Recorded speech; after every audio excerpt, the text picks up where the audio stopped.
Welcome, my 107 subscribers, everyone on Wrestling Reddit, and everyone who plays TEW the same way Tony Khan runs AEW, because holy shit, we have another special event right after Dynamite. We literally have 3 AEW events in a week, and the third event isn't even a pay-per-view. So yeah, this is my review of AEW Battle of the Belts 3. And it's been happening for all of this year. We have a Battle of the Belts every 4 months, and it's weird. And again, I thought this was gonna happen after 3 weeks or something. I thought this was gonna be 2 weeks before All Out. But it's just weird. AEW schedule is the weirdest I've ever seen so far. But yeah, I have another review to make that's an hour long, that's pay-per-view quality. So yeah, let's begin. Okay, so we start off the night with Wardlow versus Jay Lethal. So this might be Wardlow's second best match. His best match will always be the one against Orange Cassidy.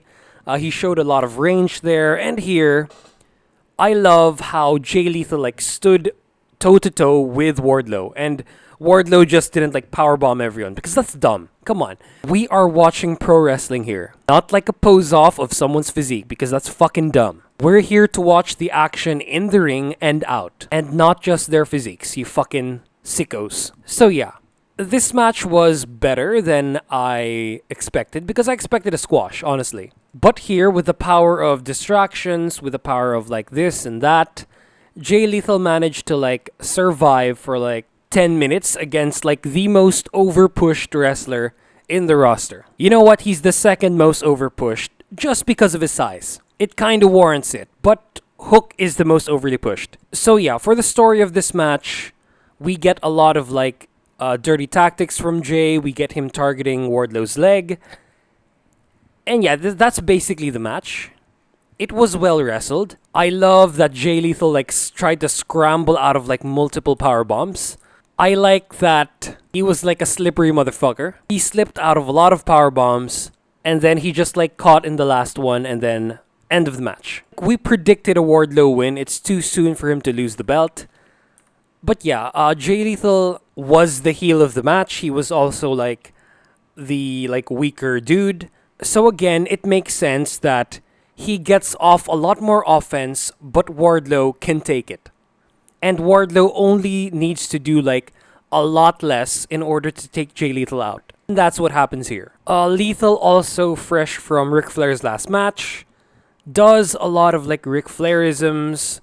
Ric Flair is his boy. And Jay Lethal pretty much structured that terrible match. That for me wasn't as terrible as people said it was. As for spots, I think this was more of a storytelling match. I think we'll get another one down the road that's more exciting, but there just wasn't in the way of spots, exciting spots that much.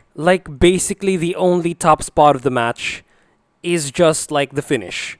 So Wardlow, after Jay Lethal escapes from multiple power bombs, he headbutts Jay Lethal so hard, and then he goes for the power bomb for the win.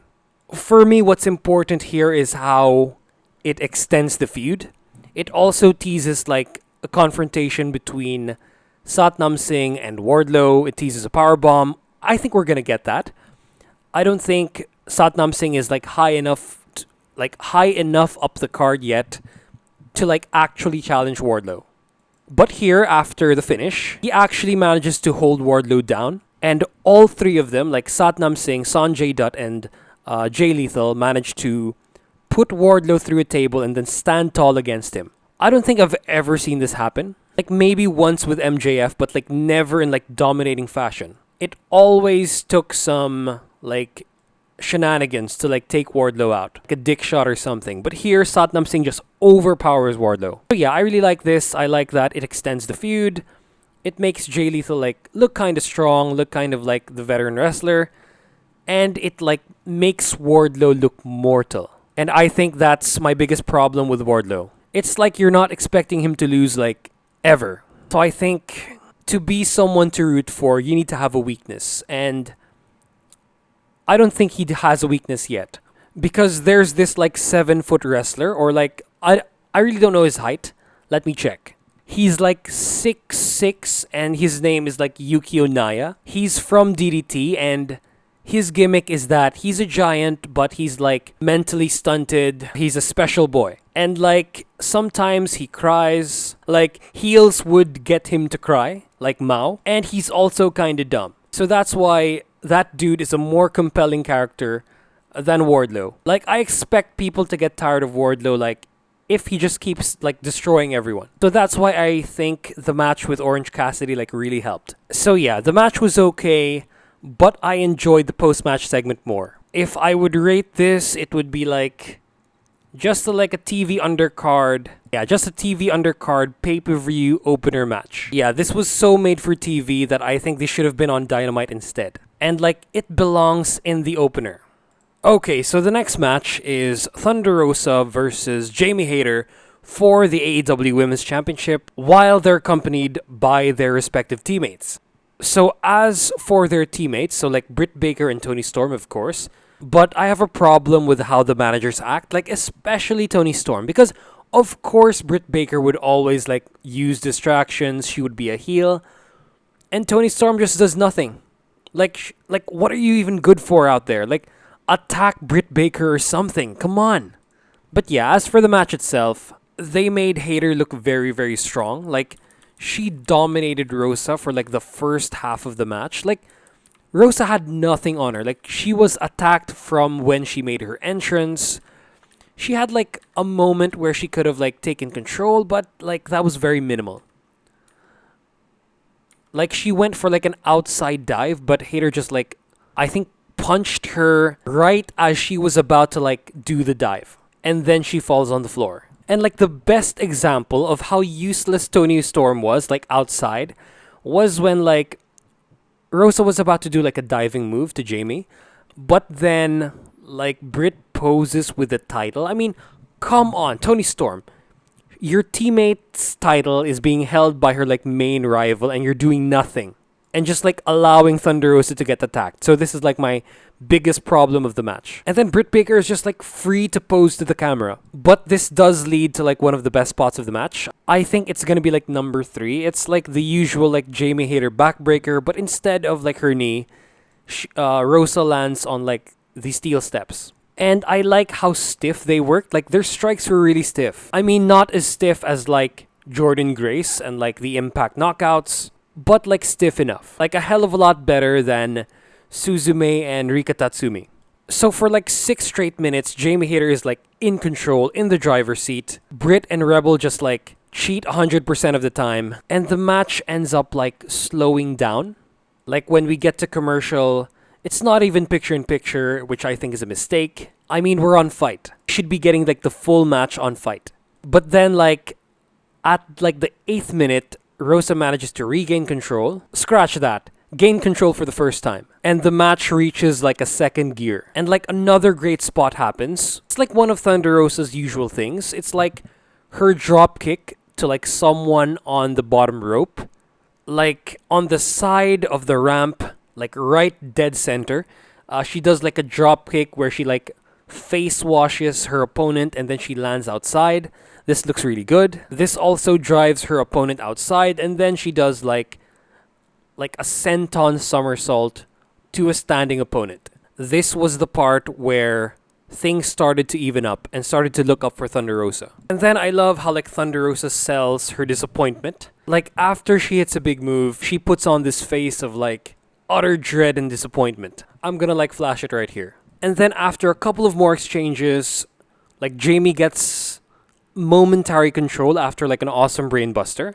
And then she sort of like whiffs her backbreaker. Like she fails to like lift Rosa high enough, and it's more of like Rosa like lands on her knee. And then after Britt cheats for like one more time, finally Toni Storm attacks and like she makes herself useful. But if it were me, I would like be on Britt from the get-go. I would like try my best to like even up the playing field as early as I can for like the person I'm managing. And then we get to the finish, which is not a Fire Thunder driver. Instead, they do like a series of pins. Thunder Rosa like does 3 roll-ups, but gets the pin on the last one.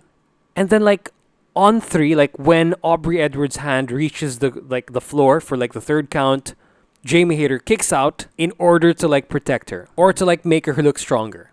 And for this case, I kind of like it because it plays into the storyline that she's like just as good as Britt. It builds to their breakup and it like makes her more legitimate. When Killer Cross and Davey Boy Smith did it, it was kind of bad. It was like so fucking bad because there was no story in the match. Like, there was no purpose of Davey Boy Smith like kicking out at 3.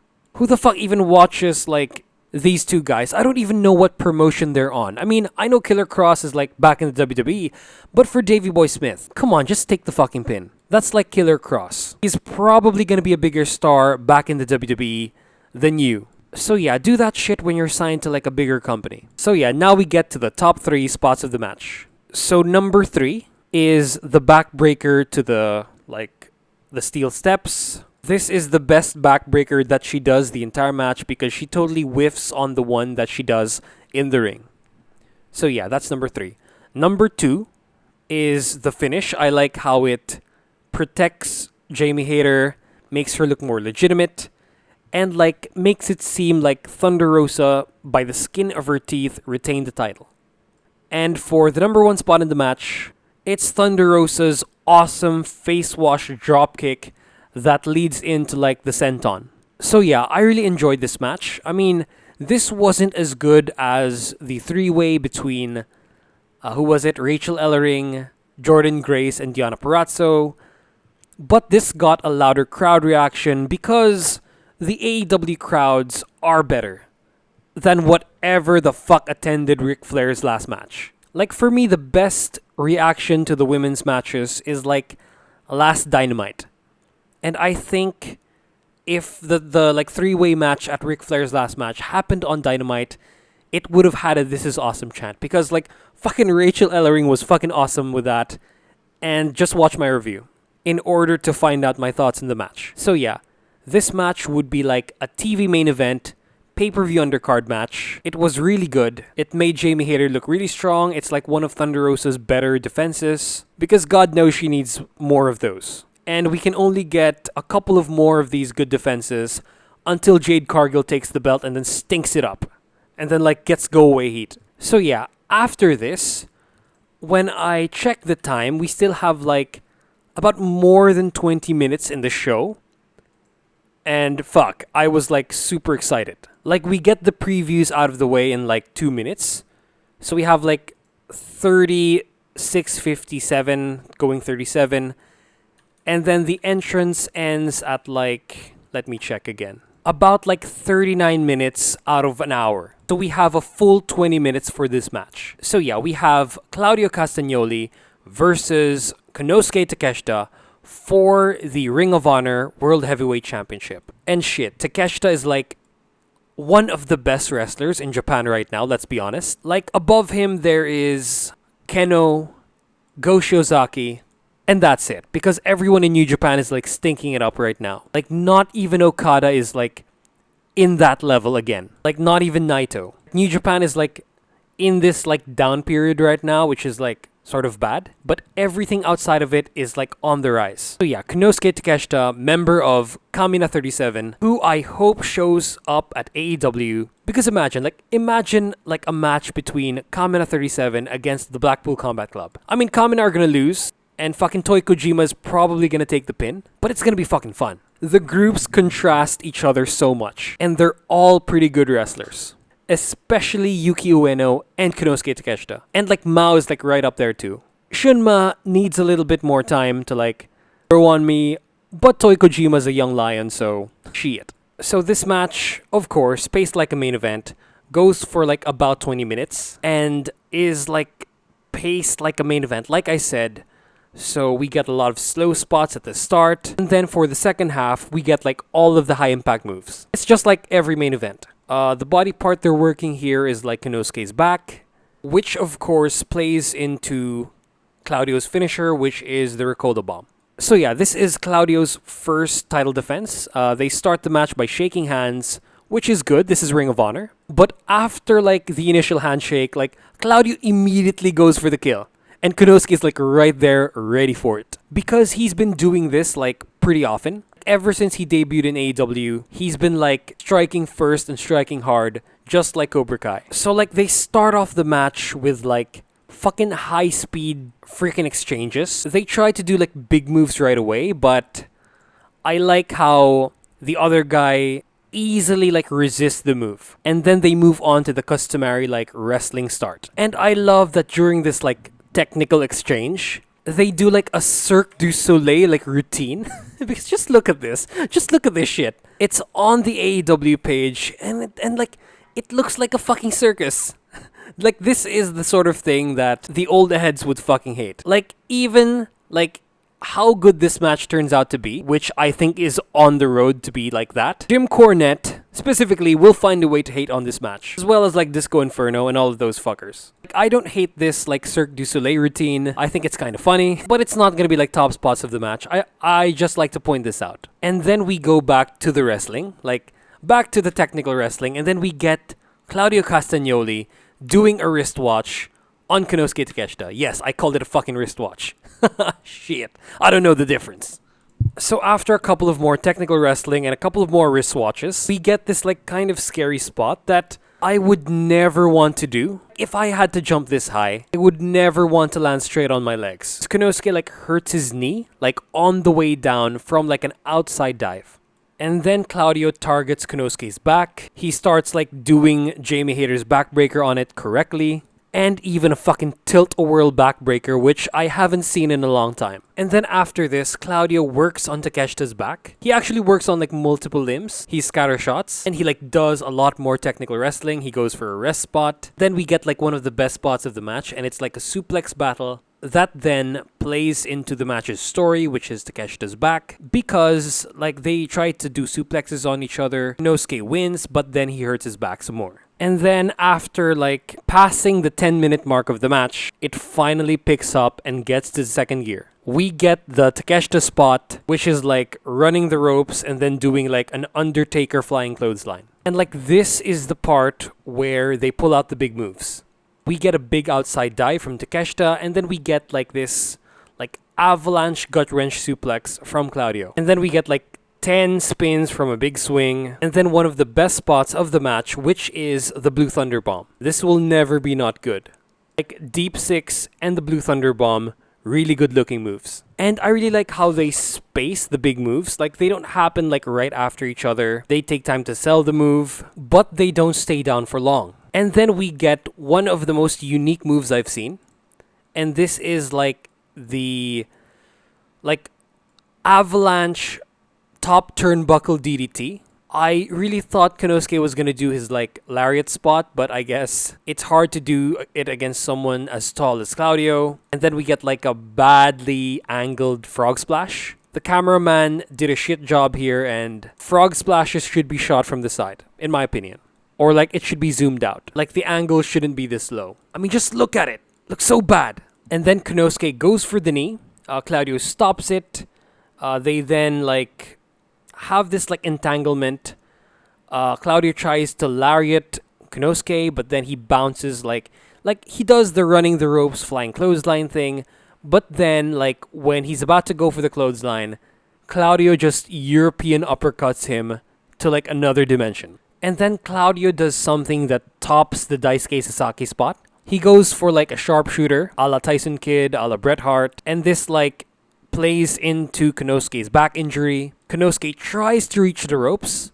The fans are into the match at this point. This is like the peak of the drama. He's about to reach the ropes, but then Claudio converts it into a crossface. And then Konosuke converts this into a pin and escapes after the kick out. And shit, I thought they were about to go for like a strike battle next, and then they didn't. They go for like a series of German suplexes. And you know what? I've noticed that in this match involving a Japanese wrestler from DDT, like there was no like prolonged strike battles or ones that are like poorly placed in the match. The ones that they do just like randomly out of nowhere. And I kind of appreciate that. Instead, we have like an exchange of like German suplexes and lariats and European uppercuts, because like Konosuke goes for a German suplex, Claudio lariats him, Konosuke then hits another German suplex, and then like immediately, as Claudio is standing up, fucking hard lariats him to his face. And then we get like one of the best spots of the match. And it's like Claudio's going for his like super European uppercut. Konosuke like backslides him. But when Claudio is like rolling out of this, Konosuke goes right ahead for like a short range like running knee and then a brainbuster. You know what? This would finish anyone else off. But like a world champion will of course kick out of it. But it was a really good kick out. It got the crowd on their feet. And I love how like Konosuke does a Thunder Rosa and expresses disappointment at this kick out.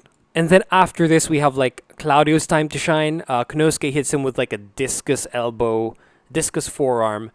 But then like he goes for like a power bomb, hurts his back. The back plays into the ending. Claudio tries to like lift him up in this position. Konosuke goes for the roll up. Claudio kicks out. But then, like, just like in the fashion of how Konosuke hit the running knee earlier, right when, like, Claudio kicks out of this, Konosuke is stuck in, like, a sitting position, Claudio gets right back up, and then European uppercuts him, like, while he's seated. And then, like, immediately goes for, like, a double foot stomp. Shit, everything's happening, like, all at once. It's so cool. It's so much better than the ruthless fucking aggression era. And then after this is, like, a fake out Ricola bomb, where Claudio has Konosuke in the Ricola bomb, but then he like Hurricane Rana or like Frankensteiners him for like the kick out too. Crowd has been on their feet for like 5 straight minutes. And then after one of the spots of the match, I'm gonna talk about it later, we get the finishing sequence. So Konosuke tries to lariat Claudio, but Claudio like ducks under it, he does a springboard, and then like a spinning European uppercut. He delivers like a discus clothesline for good measure, and then he does the hammer anvil like elbows. And then after weakening him with this Blackpool Combat Club move, he goes for the Ricola bomb for the win, 1, 2, 3. So let's get to the spots of the match. So there are so many honorable mentions, like a lot of cool shit happens here, but number 3 is... what's number 3? Number 3 is the hard, fast Death Valley driver that Claudio does to Konosuke. This is like the big spot that I mentioned a while ago. And this one like was one of the best Death Valley drivers I've ever seen. Like, it's like happens so fast and he like drills Konosuke's head into the floor. It was so cool. And so like number 2 spot in the match, it's the avalanche like DDT to the top turnbuckle. Again, very unique spot. I don't see this happen like usually. I thought it was like the avalanche lariat, but this is like a pretty good spot that's hard to mess up. And like, how do you do the clothesline to like Claudio? And then the number 1 spot is like the part where Konosuke Takeshita almost got the win, where he like backslides Claudio for the pin, and then when Claudio recovers, Konosuke goes straight for the running knee and then a brainbuster. And then like to top this off, near fall 2 count at 2.99. So yeah, really good match. Fucking amazing title defense from Claudio. This was so much better than like anything from Ric Flair's last match. It was better than Claudio's like title victory against Jonathan Gresham. And shit, he was the right choice to like carry ROH because this guy just can't have a bad match. And as for Konosuke Takeshita, I'm pretty excited to see him back in DDT. I want to see him in Peter Pan, but he's not going to be in like a main event. That's going to be like Endo and Higuchi. Konosuke is going to be like in the lower card in like a 6-man tag team match or something, but it's still going to be fun to see. So yeah, end of the show is Claudio celebrating with the title, well-deserved win, well-deserved championship run. So yeah, so that's the show, and this is the 4th and last wrestling show review that I'm gonna release this week. Shit, I'm gonna like just churn these out, plus like that movie review that I might make, as well as like me talking about Fight Forever. So yeah, this was a really good show. The match rankings, it's like main event, middle match, and the last one is the first one, in that order. This is how you like book a show, or like how you book matches in a show. The expected best one should always be last. So yeah, this is a really good Battle of the Belts show. I think it's better than the last one. Claudio's a great wrestler. He's incapable of having bad matches. And now so is Konosuke. But yeah, love the show. And that's the review. I hope you enjoyed this like fourth fucking review that I made. Like, comment, and subscribe for engagement. Share if you don't know me. Hit that bell notification for future videos. And please, watch my shit.